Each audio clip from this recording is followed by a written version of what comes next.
Di malam takbir itu nyokap gue tuh masak tupat, katanya jam 1 bangun. Nggak tahu ngerebus tupatnya apa sayurnya, gue nggak tahu lah, pokoknya namanya ibu-ibu kan, banyak tamunya, anak-anaknya pada datang, saudara adik-adiknya pada datang, biasanya kan bikin makanan gitu kan. Jam 1 katanya dia bangun, di dapur nih, di dapur sini nih dia masak segala macam, dia sibuk lah sama di dapurnya. Sekisaran jam setengah 2 atau jam 2-an, kata dia di dalam studio ini ada yang manggil 3 kali, manggil kencang banget gitu, teh, cuman suara perempuan nih di dalam studio ini nih. Dia buru-buru nih habis kencing, dia ingat, wah HP gue masih di luar gitu, dia lari keluar. Cuman pas dia sambil buru-buru ke depan ini, katanya dia ngeliat ada gue duduk di sini sendiri.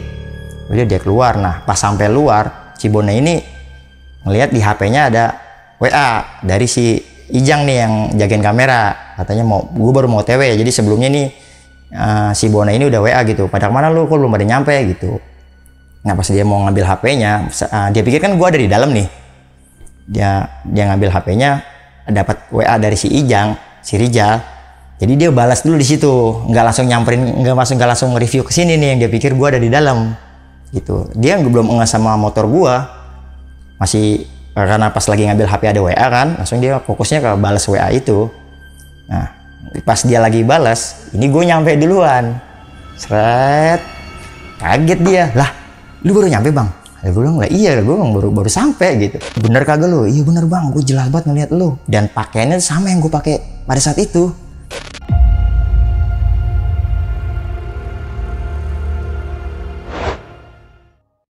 Assalamualaikum warahmatullahi wabarakatuh. Balik lagi bareng gue Ibnu Fitur Siddiq di Timur Misteri Channel. Apa kabar nih teman-teman semuanya? Semoga kita semua selalu dalam perlindungan Allah Subhanahu Wa Taala. Nah berhubung masih suasana Lebaran, apabila nih gue Ibnu Fitur Siddiq dan mewakili tim Timur Misteri ada salah nih dari segala perbuatan atau perkataan nih dari video-video gue yang kurang berkenan di hati teman-teman semuanya, gue mewakili Timur Misteri mengucapkan minal aidin wal faizin, mohon maaf lahir dan batin. Semoga kita semua bisa bertemu lagi di Idul Fitri tahun depan dalam keadaan sehat walafiat. Oke, berhubung teman gue juga belum full nih, tim gue masih pada mudik dan gue juga belum ketemu narasumber. Jadi di sini di video kali ini agak lain sih.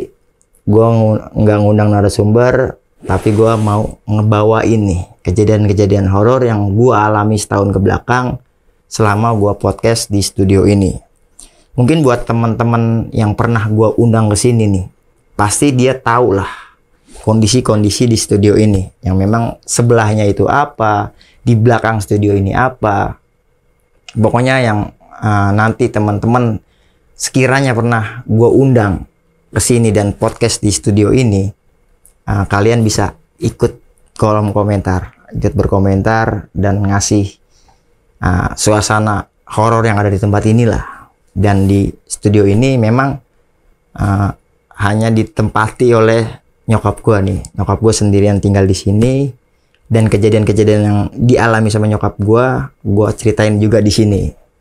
Jadi ada kejadian yang gue rasakan, ada kejadian yang memang yang di tempat ini pun ngerasain gitu. Dari nyokap gue ini, dia tuh ya bener tidur di sini, pokoknya melakukan aktivitas di rumah inilah atau di studio ini. Dan setiap nyokap gue itu nemuin kejadian-kejadian horor di sini, pasti langsung nih ngasih kabar ke gue, entah itu telepon gue ataupun ketika gue lagi syuting di sini tuh nyeritain kejadian ini. Dan juga ada kejadian-kejadian yang memang menurut gue sih di luar nalar gitu, yang dialamin sama si nyokap, dan gue pribadi pun ngalamin, dan dari teman-teman Timur Misteri yang berkontribusi atas video-video yang sudah kita berikan buat teman-teman semua. Ternyata di balik itu menyimpan kejadian-kejadian horor yang dirasakan oleh kita-kita orang. Seperti apa kisahnya? Ya kita tonton dulu lah bumper Timur Misteri.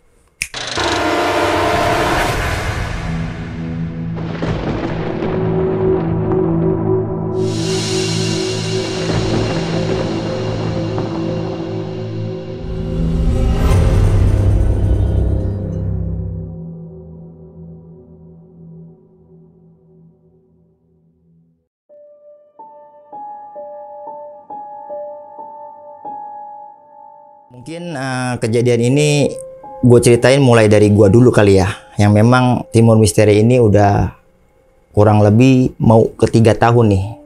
Gue ngejalanin podcast di ruangan ini, dan memang akhir-akhir ini juga gue kan selalu syuting keluar nih. Studio ini kosong dan ditempatin cuma sama nyokap. Jadi gue ngalamin kejadian horor nih dari video. Mungkin kalian bisa tonton dulu kali, atau mungkin teman-teman yang udah nonton video yang waktu itu gue ngundang ibu-ibu kesurupan di studio ini. Itu narasumbernya Ibu Kiki. Jadi kejadian setelah Ibu Kiki ini cerita dan berdampak ke gue lah, intinya seperti itu. Dari teror-teror yang Ibu Kiki rasakan. Jadi intinya di situ pun gue ngalamin kejadian horor setelah syuting. Awalnya gue ngundang Ibu Kiki ini dari jurnalis Timur Misteri lah, atau tim-tim yang nyari narasumber di Timur Misteri.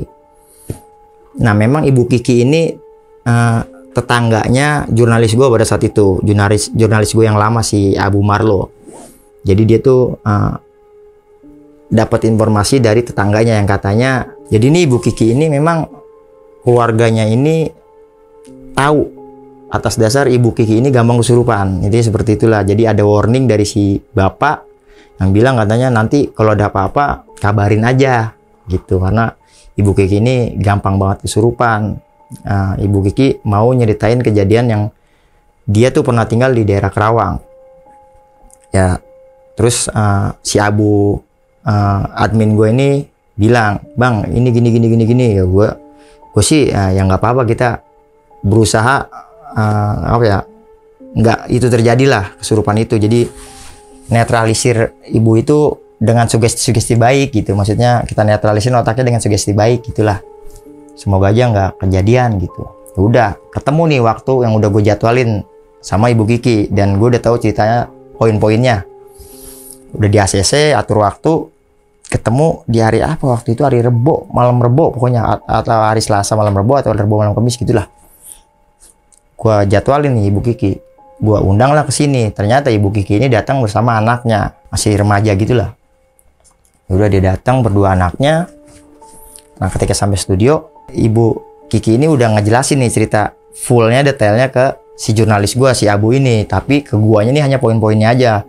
Kenapa? Jadi di Timur Misteri ini gua nggak mau denger ceritanya secara utuh, biar gua nanti ya bener-bener taunya itu di podcast gitu, tahu sama alur ceritanya. Tapi poinnya aja gue udah tahu lah gitu. Yaudah, gue udah briefingin sebentar di depan studio. Masuk kita nih di sini syuting nih. Ibu Kiki sebelah sini. Di pertengahan Ibu Kiki ini surupan. Ternyata bener nih. Ketakutan gue sama si Abu jurnalis gue itu terjadi gitu. Anaknya di depan, gue di sini syuting berdua. Bertiga sama si Abu jagain kamera pada saat itu. Tim gue masih dia doang. Nah, dia jagain kamera, gue syuting nih, anaknya di depan. Suasana pada saat itu beda dengan suasana sebelumnya yang gue rasain gitu. Ini tenang banget, sunyi banget, padahal baru jam 9 malam. Tapi ya gue pikir ya memang cuacanya lagi kayak gini gitu, ya udah gue nggak hiraukan lah. Gue masuk mulai, di pertengahan kesurupan. Oke lah, cerita itu gue anggap serem. Teman-teman juga tahu lah, yang udah nonton ceritanya kayak gimana. Dan yang seremnya lagi, setelah kesurupan itu, Bu Kiki ini kesurupan melotot ke gua gitu, tolak pinggang, ngomong ke gua nih sambil kesurupan, katanya gua songong.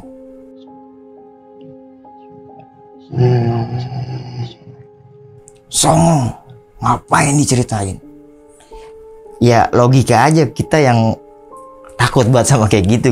Gue konten kreator horor, ya gue juga punya rasa takut gitu buat hal-hal horor kayak gitu. Nah, ditantang dikata songong gitu sama narasumber yang lagi kesurupan sambil melotot tolak pinggang loh. Kita gimana tuh? Gue jiper kan, gue takut. Ya enggak Bu, saya minta maaf sebelumnya. Saya cuman mau ceritanya aja kok, gue bilang kayak gitu. Pokoknya ada lah videonya. Ya udah, syuting tuh akhirnya kita ada part-part yang nggak gue lanjutin gitu. Gue potong gitu pas proses kesurupan itu, karena memang nggak bisa ditayangin gitu. Karena keluarnya pun ternyata ketika anaknya ngubungin si ayah, katanya ya udah diemin aja gitu. Udah kita diemin, makanya video lagi kita diemin Ibu Kiki sadar ini kita nggak tayangin gitu. Udah itu beres lah syuting pada saat itu. Balik gue nih sama si Marlo. Kejadian horornya sih sebenarnya di sini. Ketika gue sampai rumah, gue kan di rumah itu tempat gue ngedit sama tempat gue tinggal ini beda. Jadi gue tinggal di Pondok Gede. Itu ada 2 rumah di seket gitu. Nah samping tempat keluarga gue tidur, sampingnya lagi tempat gue nongkrong-nongkrong lah, ngedit segala macam di situ gitu. Gue belum sampai rumah nih, teman gue udah ngabarin nih sama bini gue gitu kan. Udah selesai nih mau balik gitu. Itu kisaran jam 11 atau setengah 12-an lah. Gue udah ngabarin bini gue kan. Gue bilang udah selesai nih mau balik gitu kan. Gue jalan, belum sampai rumah. Ini bini gue WA. Kamu ngapain di dapur? Wah, gue langsung anjir. Gue belum sampai rumah loh. Tapi kalau seumpamanya gue bilang sama istri gue lah, aku belum sampai gitu. Ya pasti istri gue takut dong. Ya gue alibi nih, gue alasan. Gue bilang enggak, lagi ngambil minum gitu. Yang gue seakan-akan gue udah sampai, itu gue gitu. Tapi udah ngalamin kejadian horor. Dan pada saat itu bener-bener gue kayak merasa nih situasi saat itu ya, ini nggak nyaman. Kayak lagi diperhatiin gitu. Ya, pokoknya nggak nyaman lah. Mungkin gue pada saat itu mikirnya gue kena suges nih sama horornya cerita Ibu Kiki. Pada saat itu gue mikirnya seperti itu. Oke lah, bini gue bilang lagi ngambil minum gitu. Gue bohongin, sampai nih gue rumah. Mungkin istri gue nggak ngasih kabar lagi tuh. Cuman gue kasih tuh si Abu ini, Bu, lihat dah WA dari bini gue. Wah gila bang, serem banget nih. Yaudah nggak apa-apa lah, gue bilang gitu. Nah gue sama Abu mindahin file nih dari memori yang gue syuting tadi ke PC gue. Gue pindahin. Nah sambil nunggu ini gue nggak nyaman banget sama Abu ini. Kayak lu ngerasa nggak sih risih banget gitu, kayaknya kita ini nggak nyaman gitu. Di otak apa kebawa sugesti gitu, gue nggak ngerti lah. Gue ngusulin sama si Abu ini, gue bilang, Bu, kita sholat 2 rakaat dulu yuk, gue gituin. Gue biasanya nih sebelumnya ya, mungkin kita kan ada nih momen-momen kita merasa takut gitu sama suasana sekitar, atau kita lagi perasaan kita hawa takut itu lagi datang, intinya seperti itulah kan. Gue biasanya kalau hawa takut itu datang, gue sholat 2 rakaat itu enak gitu, bisa tidur atau bisa nyaman gitu. Gue ngusulin ke Abu kayak gitu, itu Bu kita sholatnya 2 rakaat lah gitu. Gue sholat nih masing-masing kan, gue ngambil wudhu. Dan pada saat itu juga gimana ya, ke dapur aja takut gitu. Kalau gue pribadi takutnya karena istri gue tadi udah WA, ngapain lu di dapur gitu, ada aktivitas di dapur gitu. Gue takut karena itu siapa ya gitu. Gue takut ke kamar mandi buat wudhu. Ya cuman ya gue banding-banding karena di rumah kan. Udah gue wudhu, gue sholat duluan, baru Abu sholat. Nah udah beres semua, ya udah agak tenangan tuh kita pada saat itu. Mulai nih ngelihat file yang tadi lagi mindahin video ke PC. Ya udah sambil, karena memang masih jam 12-an pada saat itu kalau nggak salah, gue sambil tipis-tipis nih nge-review yang tadi kesurupan. Gue pengennya ngelihat gue gitu, maksudnya ekspresi gue ketakutan apa gimana sih, apa kayak gimana sih gitu. Gue penasaran sama ekspresi gue ketika ngadepin orang kesurupan. Pada saat itu gue pengen nonton video itu, pengen gue nggak gue edit, cuman gue pengen ngeliat doang gitu kan. Gue play nih momen-momen gue kesurupan, Jrek. Nah di video kesurupan itu Ibu Kiki kan tawa, yang tadi gue bilang ngancem gue songong. Nah ketawanya itu hahaha, gue merinding, ini di sini banget nih dia tawa gitu, hahaha. Nah gue kan pengen ngeliat nih ekspresi gue ya pada saat dia ketawa kayak gitu. Nah lu bisa nge-review lah video-videonya. Ini gue berani ya, kalau sumpah kayaknya ya mau percaya mau nggak terserah deh, pokoknya intinya gue berani apapun yang terjadi gitu sama diri gue kalau gue bohong. Jadi video itu gue nggak edit, itu masih mentah. Dan ketika kejadian Ibu Kiki tawa, itu ada suara juga yang masuk ke audio pada saat gue dengerin itu. Itu ada suara cowok tawa, aduh merinding gue. Nanti bisa gue tayangin lagi dah videonya. Jadi ada suara sosok yang ikut tawa seperti tawanya Ibu Kiki itu. Tawanya suara laki yang kayak ngeledek gitu, hahaha.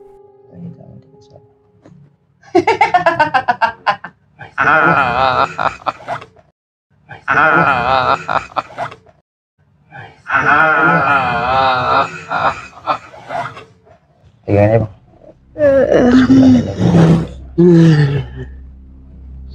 Siapa mas?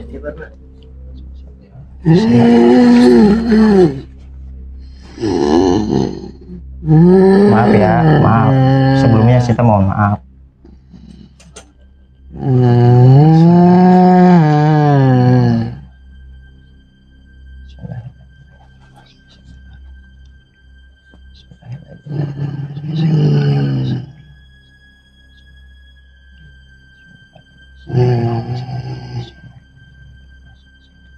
Hahaha.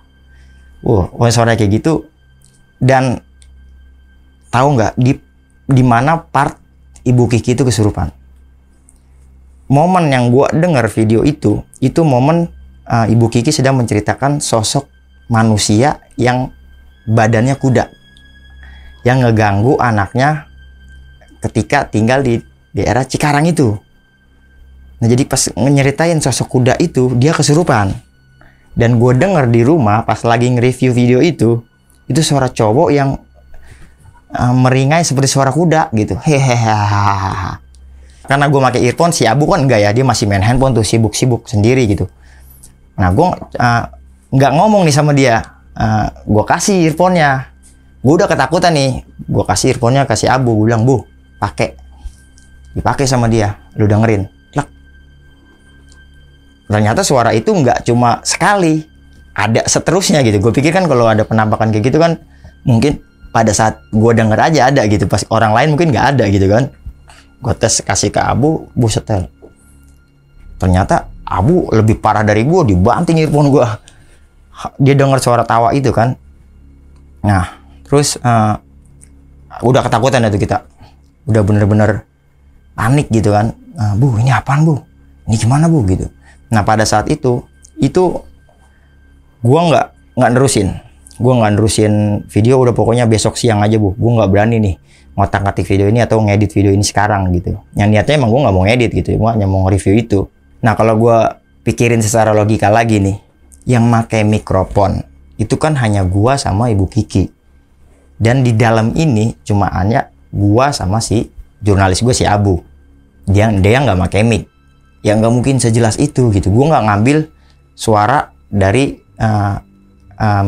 kamera gue gitu. Gue benar-benar dari mic ini nggak langsung ke kamera. Gue jadi ada software lagi buat ngerekam gitulah, intinya misah sama suara di kamera gitu. Suara kamera ini gue nggak ambil. Maksud gue udah nggak logika ini, pasti suara ini masuk yang deket-deket sama area mic dong. Dan gue pada saat itu gue ngelihat si Abu ini lagi baca doa gitu, dia kencang banget baca ayat kursi aja, dia nggak sampai-sampai karena dia pun takut. Dia baca ayat kursi baru setengah, udah ngulang lagi ke pertama, gue dengerin gitu. Karena pada saat itu gue juga bingung, gue juga diam, gue mau ngapain gitu. Emang kita tuh nggak bisa berinteraksi atau ngeluarin orang kesurupan gitu. Pokoknya intinya itu nggak ada mic, nggak ada yang pakai mic selain kita berdua lah, ini seperti itu. Apalagi anaknya anaknya pada saat itu udah di dalam. Cuman anaknya kan gue bilang tadi nggak dewasa, maksudnya belum dewasa. Suaranya nggak mungkin dong suara anak-anak gitu sampai hahaha kayak gitu. Pokoknya udah gue cari logikanya, kayaknya ini memang masuk gitu, ketangkap lah dari segi audio gitu. Yaudah, pada saat itu gue lawan tuh rasa takut berdua si Abu. Gue mutusin nggak tidur sama si Abu itu. Udah, ternyata nggak sampai situ. 2 hari atau 3 hari ke depan, gue tuh bener-bener kayak merasa gimana ya, kayak diawasin gitu lah, nggak nyaman, nggak tenang gitu. Gue sholat baru dapat tenang sedikit, nggak lama gue bengong dikit, kepikiran sama itu, datang lagi suasana itu gitu. Ini seperti itu. Dan yang anehnya, gue sama Abu ini kan sama-sama di rumah ya, gue komunikasi nih, Bu, lu ngerasain apa gitu?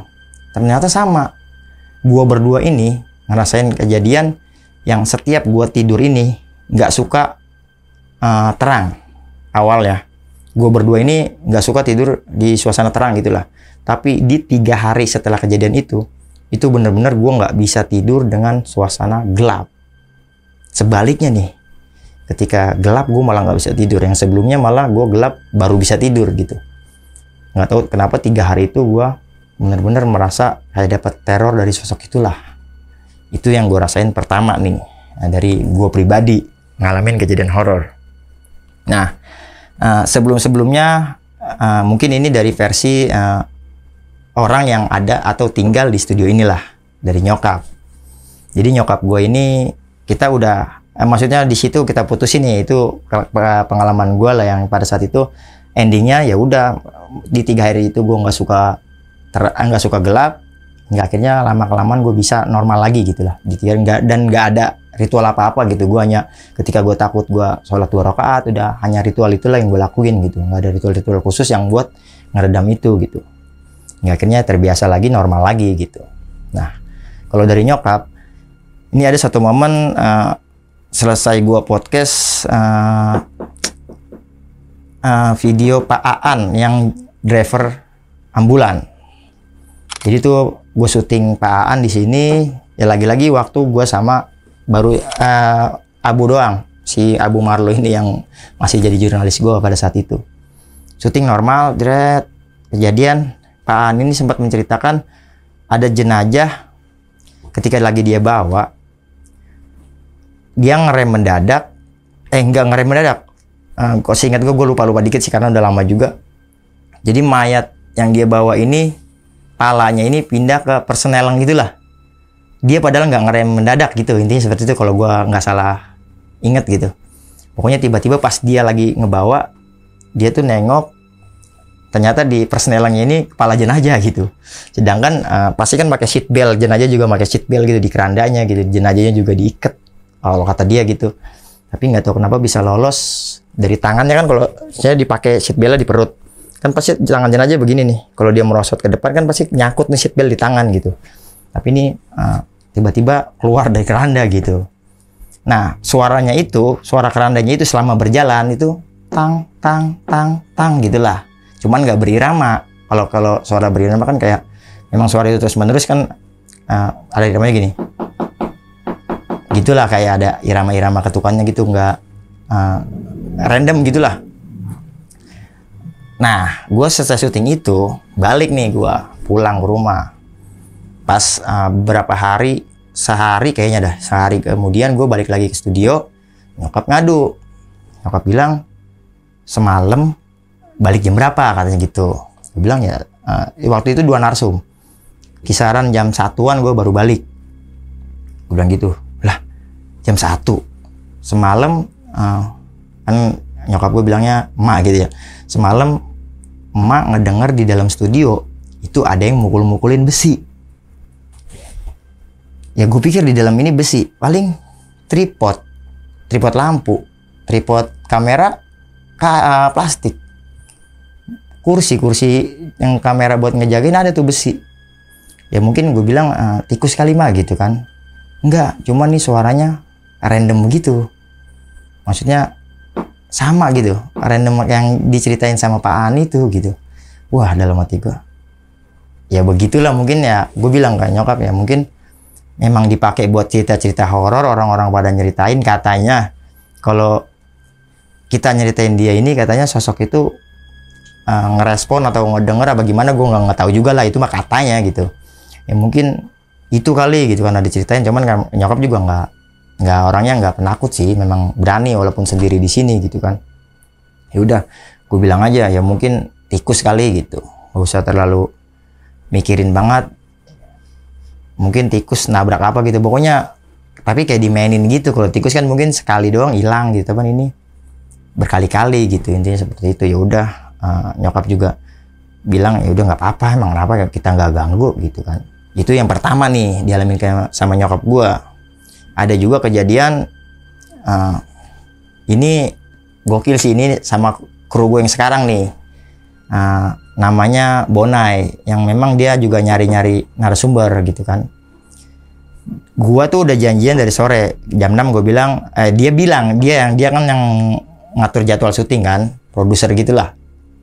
Jam 6 ini dia bilang nanti malam ada narsum. Waktu itu narsumnya siapa ya?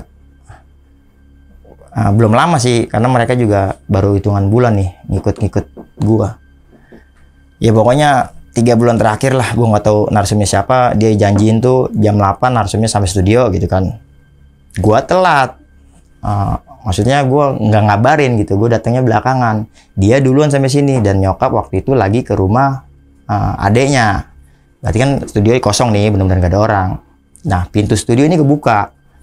Pas ketika sampai studio, si Bona ini nggak langsung masuk. Karena dia pikir anak-anak belum kumpul kan. Dia mau kamar mandi ngelewatin pintu studio. Pintu studio ini kebuka sedikit. Dia lewat, pas dia lewat pertama ini ya nggak ada orang gitu. Dilihat kan kalau gua duduk nih, ini di sebelah sana nih pintu nih. Kalau kebuka dikit kelihatan orang lewat. Jadi pintunya di sebelah kanan gua. Nah, pas dia lewat kosong. Dia balik lagi, dia ngeliat ada gue duduk di sini.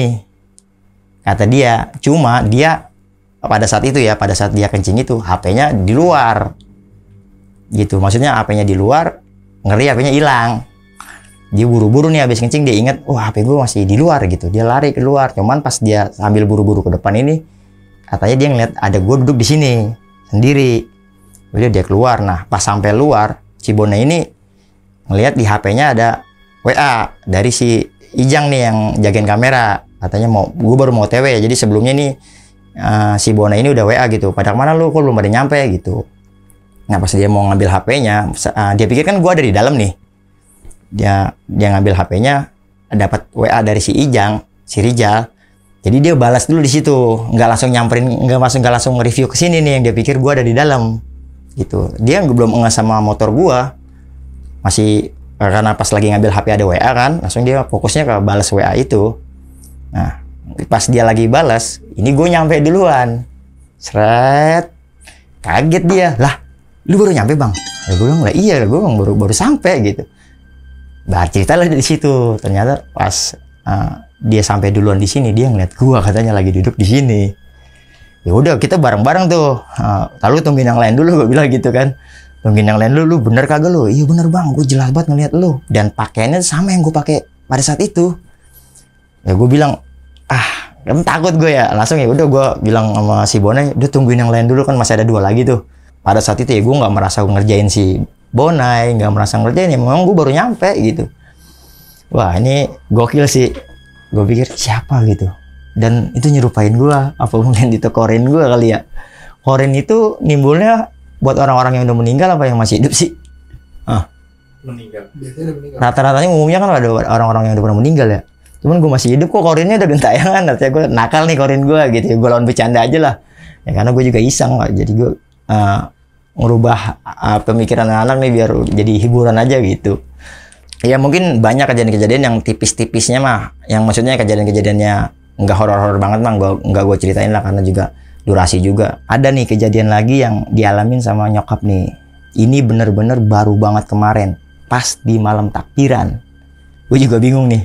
Katanya setan itu iblis ya, jin gitu. Bulan-bulan Ramadan ini pada dikunci gitu kan. Tapi kok di takbiran ini malah nyokap ini ngalamin kejadian horor nih. Ini serius, baru kemarin. Nyokap gue tuh ngadu pas gue lagi dateng lebaran. Pagi-paginya kan gue langsung habis sholat id, gue langsung lebaran sama mertua gue, terus kan gue langsung ke sini ya ke studio buat lebaran sama nyokap. Di situ nyokap cerita. Nah, jadi di malam takbir itu nyokap gue tuh masak tupat. Katanya jam 1 bangun. Nggak tahu ngerebus tupatnya apa sayurnya, gue nggak tahu lah. Pokoknya namanya ibu-ibu kan. Banyak tamunya, anak-anaknya pada datang, saudara adik-adiknya pada datang. Biasanya kan bikin makanan gitu kan. Jam 1 katanya dia bangun. Di dapur nih, di dapur sini nih. Dia masak, segala macam. Dia sibuk lah sama di dapurnya. Sekisaran jam 1:30 atau jam 2-an, kata dia di dalam studio ini ada yang manggil. 3 kali manggil kencang banget gitu. Teh.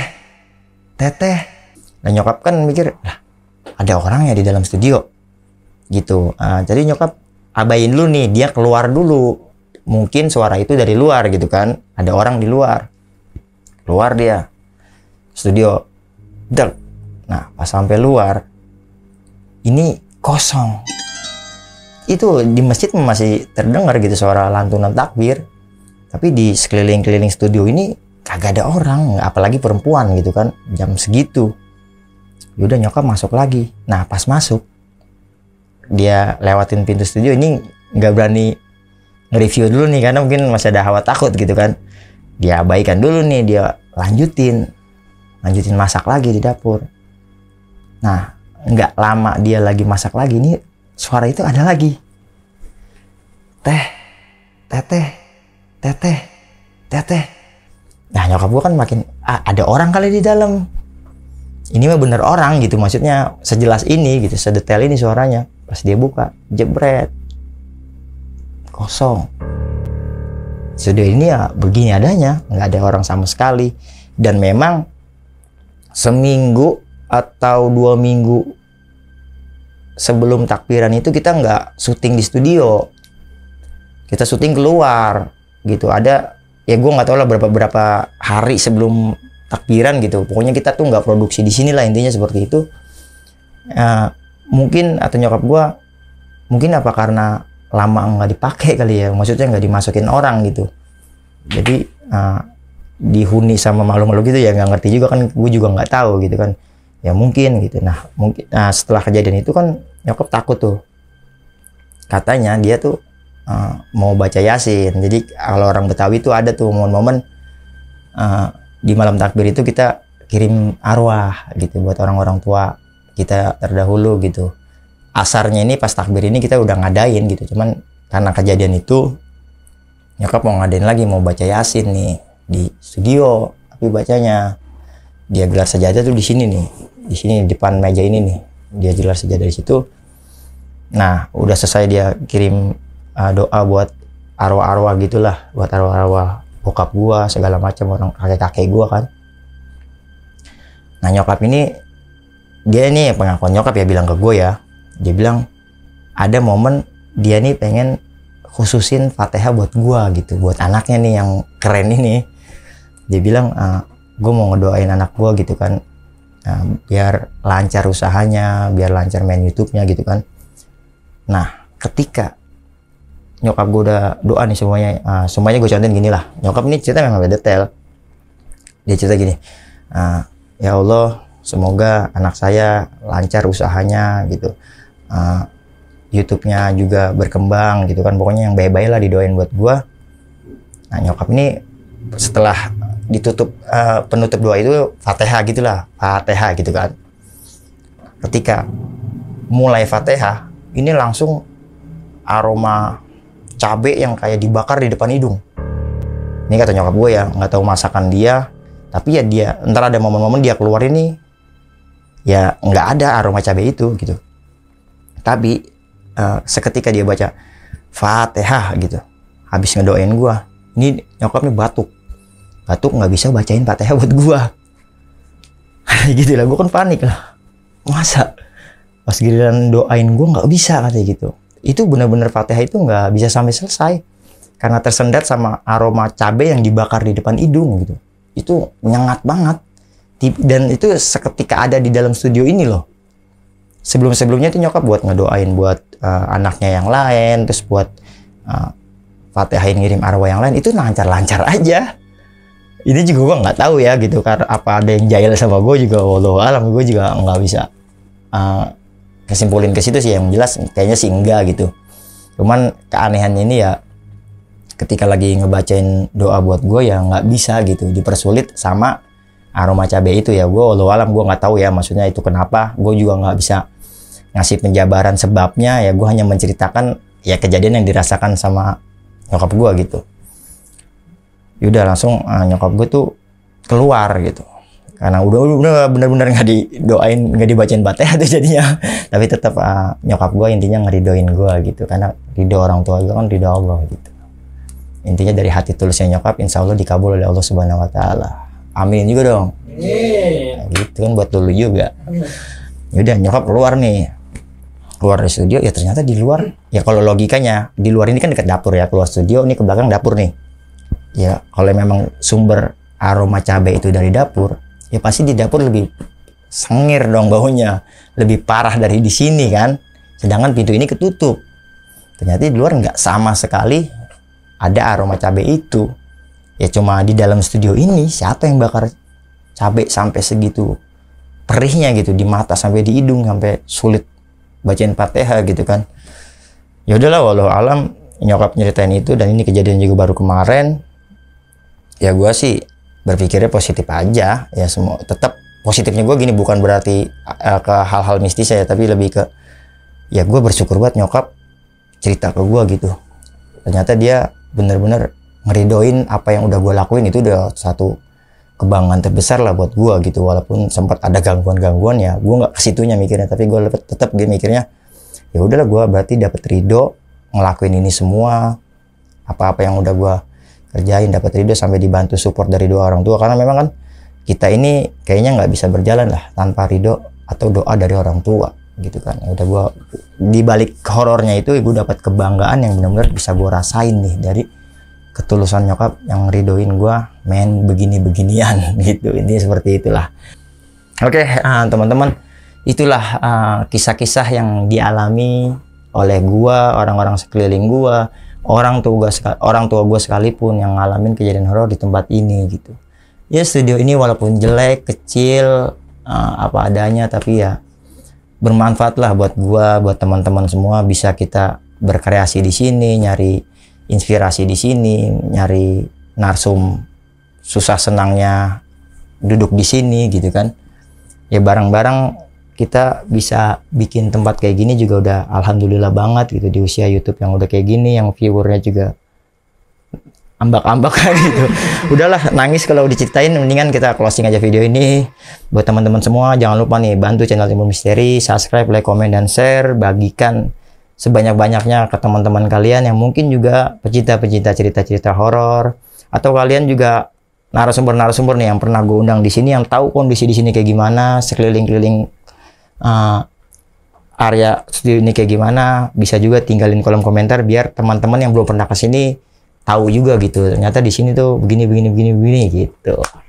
Ya mungkin juga atau teman-teman nih yang punya cerita horor, bisa banget nih teman-teman juga kirim ceritanya ke sini, nanti dihubungin sama jurnalis Timur Misteri buat ditanya-tanya ceritanya kayak gimana. Cuman kalau jurnalis gue udah nanya-nanya yang punya pacar apa belum, itu tinggalin, jangan dijawab gitu.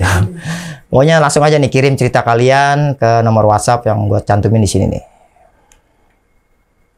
Oke? Nah, langsung aja tuh WA ke situ, nanti fast respon lah sama jurnalis gue buat nelpon kalian. Gue Ibnu Fitro Siddiq pamit undur diri. Wassalamualaikum warahmatullahi wabarakatuh.